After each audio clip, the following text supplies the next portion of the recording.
तो आज इस वीडियो में हम डिस्कस करने वाले हैं कुछ ऐसे जिम एक्सरसाइजेस जो बहुत ही अंडररेटेड है। अगर मैं कुछ और शब्द में बोलना चाहूँ तो दे आर बेसिकली छोटा पैकेट बड़ा धमाका। ना ये वीडियो बनाने का मेरा मेन मोटिव ये था क्योंकि अभी मुझे जिम जाने को रफली अराउंड 7 से 8 महीना हो चुका है।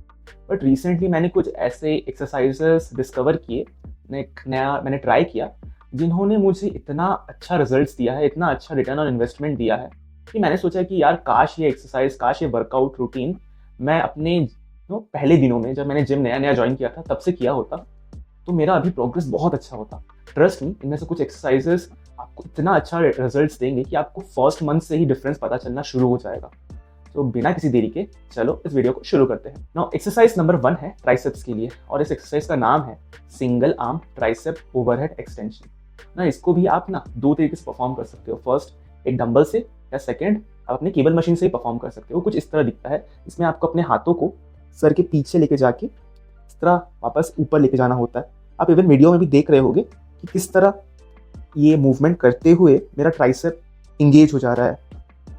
तो बेसिकली ये जो वर्कआउट है, अगर आप चाहे लो वेट से ही शुरू क्यों ना करो, ये बहुत अच्छा ट्राइसेप को टारगेट करता है। एंड क्योंकि ये यूनिलैटरली आप परफॉर्म कर रहे हो, मीन्स एक हाथ को एक टाइम में परफॉर्म कर रहे हो, तो दोनों आर्म्स को, दोनों ट्राइसेप्स को बहुत अच्छे से स्टिमुलेट करता है इक्वली। नाउ ये पर्सनली मुझे आपका जो ट्रेडिशनल ओवरहेड ट्राइसेप एक्सटेंशन से बेटर इसलिए लगता है क्योंकि फर्स्ट ये एक यूनिलैटरल एक्सरसाइज होने की वजह से मेरा दोनों ट्राइसेप इक्वली ग्रो होता है, और सेकंड फॉर सम रीजन मुझे इसमें मेरा माइंड मसल कनेक्शन बहुत अच्छा लगता है। मैंने नोटिस किया था मेरे ट्राइसेप, क्योंकि मैं पहले मोटा हुआ करता था तो बहुत ही ज़्यादा फ्लैबी था, बहुत ज़्यादा थलथल होता था। तो जब से मैंने ये वर्कआउट, ये एक्सरसाइज परफॉर्म करना शुरू किया है, विद इन फर्स्ट 3 वीक्स मेरे को पता चला कि मेरा ट्राइसेप एकदम टोन्ड हो चुका है और बिल्कुल उसका जो मूवमेंट एकदम स्ट्रिक्ट हो चुका है। मीन्स वो एकदम एक, मैं नॉर्मल टर्म्स बोलूँ तो हार्ड हो चुका है। तो मेरे को ये एक्सरसाइज परफॉर्म करके जितना अच्छा रिजल्ट मिला, मैं अपने पिछले 6 से 7 महीने के वर्कआउट जितना ही मैं ट्राइसेप का लगाया था उसमें इतना अच्छा मेरे को result to be very honest नहीं मिला था।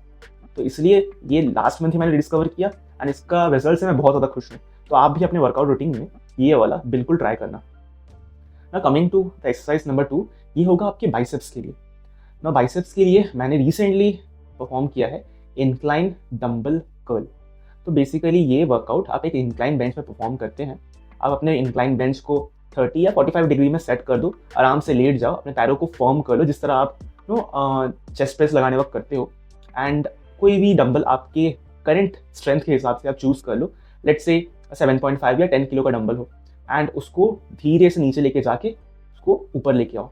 नाउ ट्रस्ट मी, ये बेसिकली अगर आपने ज़्यादा इंटरनेट में आप सुना होगा, बेजियन केबल कर्ल को रेप्लिकेट करता है। अगर आप बेजियन केबल कर्ल अच्छे से परफॉर्म कर सकते हो देन ऑल गुड, ये एक बहुत अच्छा वेरिएशन है।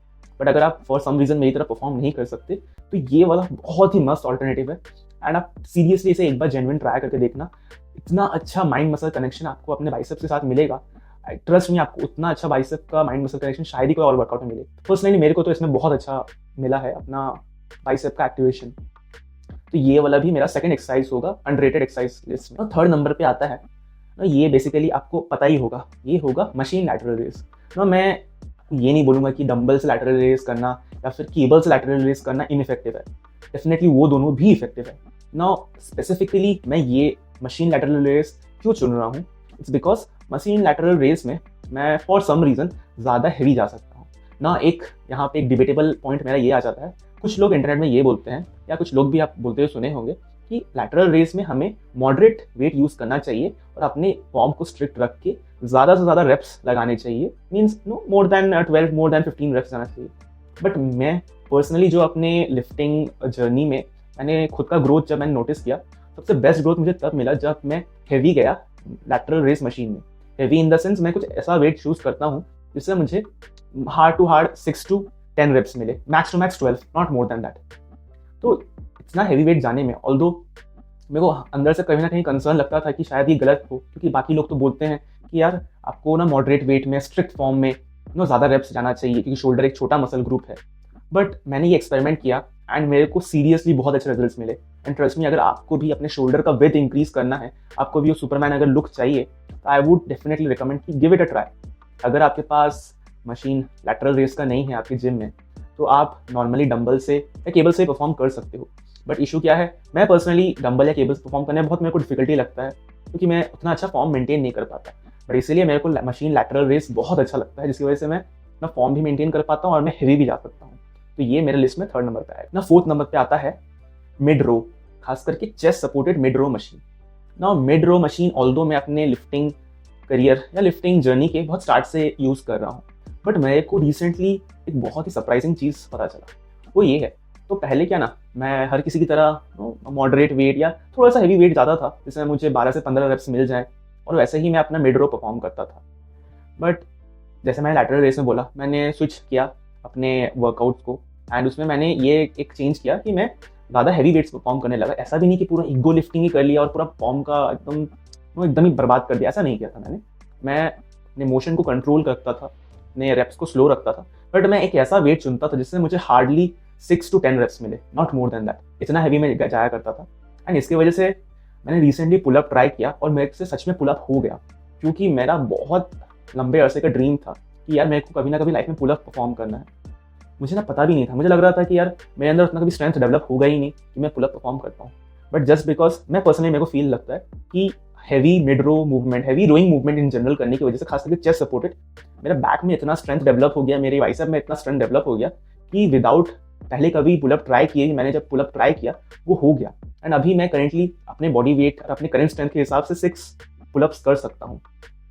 तो मुझे आगे पूरा भरोसा है कि अगर मैं अपना मिड रो या फिर इन जनरल रोइंग मूवमेंट में अगर ज़्यादा प्रोग्रेस करूँ तो इवेंचुअली मेरा पुलअप स्ट्रेंथ भी इंक्रीज होगा डेफिनेटली। अब क्योंकि मैं पुलअप कर सकता हूँ तो वो भी मैं रेगुलरली अपने वर्कआउट शेड्यूल में ऐड करूँगा, तो दैट मेरा पुलअप्स का रेप्स बढ़ पाए।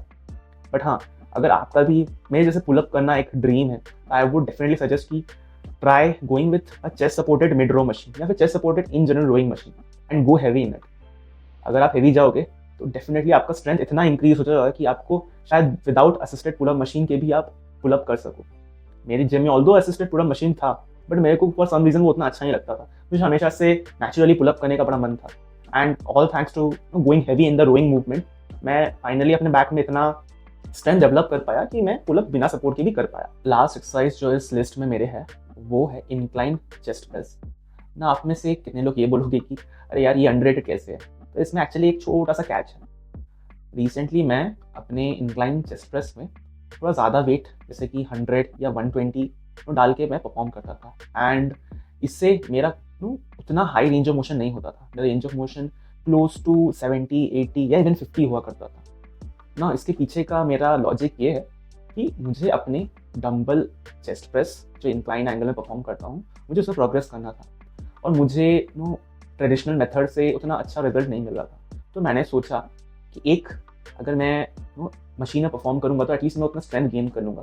तो मैंने सोचा कि मैं हैवी जाऊँगा इसमें, और इतना भी पुश नहीं करूँगा कि मेरा शोल्डर वगैरह ही टूट जाए, इतना भी ज़्यादा ईगो लिफ्टिंग नहीं करना है। बट मैंने ये डिसाइड किया कि इंक्लाइन चेस्ट प्रेस में मैं हैवी जाऊँगा, चाहे मेरे से पार्शियल रेप्स ही क्यों ना हो, मैं उसे परफॉर्म करूँगा। एंड हर दिन उसको परफॉर्म करके एक ऐसे पॉइंट पे अपना स्ट्रेंथ बेसिकली डेवलप कर लूँगा कि उस स्ट्रेंथ को मैं कैरी फॉरवर्ड कर सकूँ अपने इंक्लाइन डंबल प्रेस में। एंड थैंक्स टू दिस अभी मेरा इंक्लाइन डंबल प्रेस का रिकॉर्ड है, मेरा पर्सनल PR है 30 kgs with 12 reps। I know 12 reps इतने भी क्लीन नहीं जाते, but I still can perform them. And if मैं इसका कोई श्रेय देना चाहूँगा तो वो मैं इंक्लाइन चेस्ट प्रेस को ही देना चाहूँगा, बिकॉज अगर मैं उसमें हैवी जाके पार्शियल रेप्स परफॉर्म नहीं करता तो मैं शायद उतना स्ट्रेंथ डेवलप ही नहीं कर पाता कि मेरा चेस्ट अच्छे से ग्रो हो पाता। तो अगर आपके भी जिम में इंक्लाइन चेस्ट प्रेस मशीन है, आई रिपीट इंक्लाइन वाला चेस्ट प्रेस मशीन है, तो आप डेफिनेटली ट्राई करो। आप वेट ज़्यादा हैवी डाल दो, बट इतना भी हैवी मत डालो कि आप उसके नीचे कुछ ले जाओ, एंड किसी ऐप को सपोर्ट के लिए रख लो ताकि वो आपको हैंडल को उठा के स्टार्टिंग पोजीशन में लेके आने में हेल्प कर दे। एंड स्टार्टिंग पोजीशन में एक बार आने के बाद जस्ट ट्राई जितना आपसे नीचे जाता है, don't go for all the way down, वरना फिर आप उसको लिफ्ट नहीं कर पाओगे। Just go for partial reps. Partial reps करते करते धीरे धीरे आप एक एक इंच नीचे ज़्यादा रेंज ऑफ मोशन को लाने का ट्राई करो, टिल वन डे आप उस वेट के साथ पूरा नीचे रेंज ऑफ मोशन तक पहुंच जाओ। एंड ऐसे करके अपना स्ट्रेंथ डेवलप करो। ये वाला exercise pure strength point of view से मैं परफॉर्म करता हूँ, तो इसलिए मैं रेंज ऑफ मोशन पे उतना ज़्यादा फोकस नहीं देता जितना बाकी एक्सरसाइजेस में देता हूँ। But trust me guys, it is an underrated gem. अगर आप ये ट्राई करते हो तो प्लीज़ हमेशा अपने पास एक सपोर्ट रखना, कोई खड़ा रखना अपने पास जो आपको जस्ट इन केस कुछ हो जाता है तो आपको हेल्प कर दे। एंड इससे आपका स्ट्रेंथ बहुत अच्छा प्रोग्रेस होगा जो बाकी एक्सरसाइजेस में बहुत ज़्यादा काम आएगा। ये वीडियो बनाने का एक और वजह ये है इट्स जस्ट कि एक अंडरलाइन पॉइंट को मैं बताना चाहता हूँ कि हमारे जिम में बहुत सारे एक्सरसाइजेस हैं, बहुत सारे टूल्स हैं, बहुत सारे मशीन हैं। तो कभी भी नई चीज़ें ट्राई करने से कतराना मत। क्या पता आपको नई चीज़ ट्राई करके कुछ ऐसा वर्कआउट या कुछ ऐसा मशीन मिल जाए, कुछ ऐसा एक्सरसाइज मिल जाए जिससे आपका माइंड मसल कनेक्शन पहले से बहुत ज़्यादा बेहतर हो जाए। तो आप उस टाइम सोचोगे कि यार काश ये वाला मैंने बहुत पहले ट्राई कर लिया होता, तो दैट मेरे को बहुत अच्छा रिजल्ट आज मिला होता। तो one thing doesn't fit for all. ज़रूरी नहीं है कि जो मैंने इस वीडियो में बताया है वो सारे एक्सरसाइज आपके ऊपर भी एप्लीकेबल हो सकता है कुछ एप्लीकेबल होंगे, कुछ नहीं भी हो सकते हैं। बट मेन पॉइंट ये है कि आपको नए नए एक्सरसाइजेस ट्राई करते रहना है, जो भी आपको जब के बॉडी के हिसाब से सबसे बेस्ट माइंड मसल कनेक्शन दे, सबसे बेस्ट एंगेजमेंट एक्टिवेशन दे, उसको आपको स्टिक करना है एंड कंसिस्टेंटली परफॉर्म करना है। आज के लिए बस इतना ही। I will see you in the next one. तब तक के लिए स्टे कंसिस्टेंट।